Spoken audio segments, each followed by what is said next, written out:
See, this is where I really start to love um, the Gnostic Christian perspective, because after I had moved through the Anunnaki understanding, like I was watching YouTube videos moving through that, getting acquainted with the information that like we were invaded as society, that there were certain alien factions that came and decided that they wanted to take control of the Earth and create the Matrix. I get that, and that's where I moved from there to Gnosticism. When I started moving through Gnosticism, it broke me the fuck open.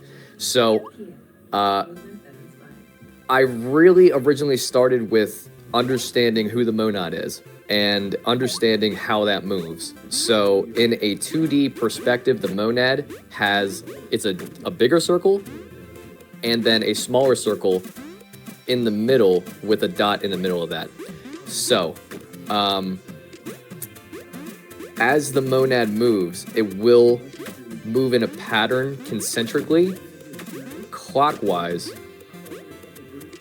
It might not be clockwise or not, but anyway, as it moves, it creates the specific patterns of the seed of life, the flower of life, and every geometric pattern from that. So that is the underlying function and source of everything. That's the monad, that's source, that's God, and it creates everything from there. Then you get to the aeons. Aeons are the personifications that can move independently and be independent, but they are emanations of God's nature, of Source's nature, of what the totality is, but in individuations. So when you have the first thought, that was Barbello. That's when thought came into the picture of reality as it was moving through creation of itself and redefinement.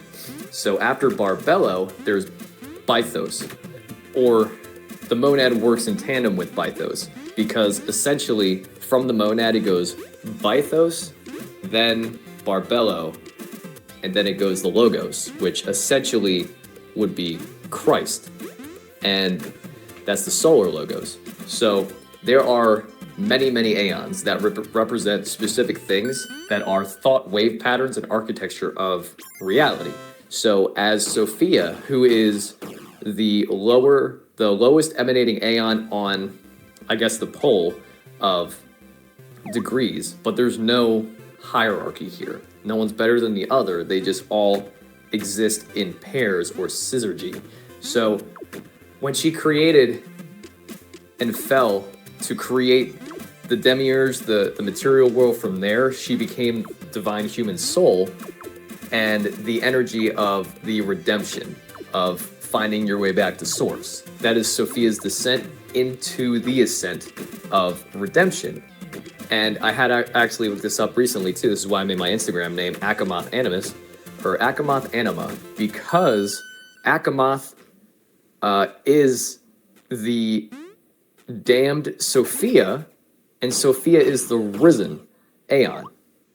She descends as Akamoth and falls into the lower world, becoming the Fibonacci sequence, the scale, the golden ratio. She is the beauty and the radiance that is of Earth.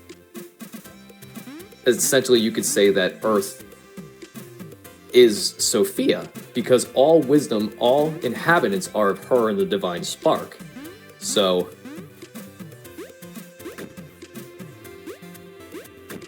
anyway, I lost my train of thought, but this is why I love Christian Gnosticism. It really explains the whole mechanism that they tried to hide, and the fact that with that post I put on Facebook, it speaks directly to that the Gnostics revered the divine feminine because it's an aspect of them.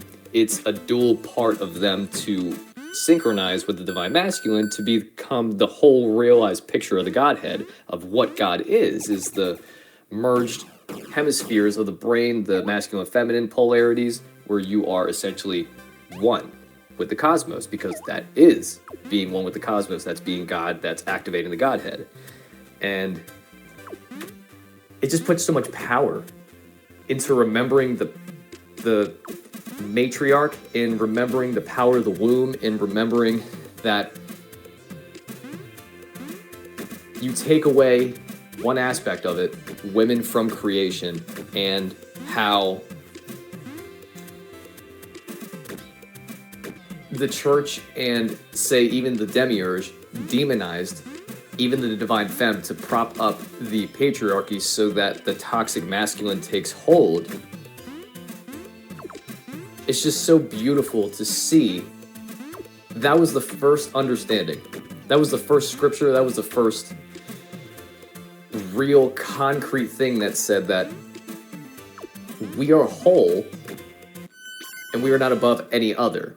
But where we live in earth of the demiurge's creation is inherently flawed. But that doesn't mean that we can't ascend past what is meant to be, because they figured it out. They knew about it, and that's why it's heretical. That's why it's demonized teachings. That's why the Gospel of Mary Magdalene or the Apocryphal of John, like those are demonized because they teach about the divine feminine, what the Gnostics knew. If they can't control the narrative, being the patriarchy in the toxic divine masculine, if they won't be able to control it, because that's what Lilith did. That's what every dark goddess feminine does. And that's what the Gnostics had understood, is that once you take one away, you cannot look at it any differently, because you know the illusion, you know the pattern. And the disappearance of the divine femme makes sense to where we are now and the way that women are treated, the way our children are treated. It's just such a beautiful, beautiful understanding of our reality. And I know I have the mind to grasp it. I did back then too. I just wish everybody could see this for what it is, because it's amazing. It breathes life back into this understanding. Like, not to say that I wasn't wanting to move forward with my life. Maybe I was feeling a bit apathetic. Like, I think at a certain point before I started researching this stuff, I was getting to a point where I'm like, what else do I do here? I'm not fulfilled, I'm not happy. And then I stumble upon everything that broke me. And you know what? God damn it. I see through the illusions, I know it. And it makes me immensely happy to know that the book Urantia exists as well, and to understand the trajectory beyond that. To know what happened way prior to the Gnostics and what they understood, and now understanding what the process will be after this physical reality, that is just more life. And that's what they said too. It's, I don't know, it's an amazing, there's a cardinal right fucking in front of me. Beautiful. I love the synchronicities here. Jesus Christ. Wonderful.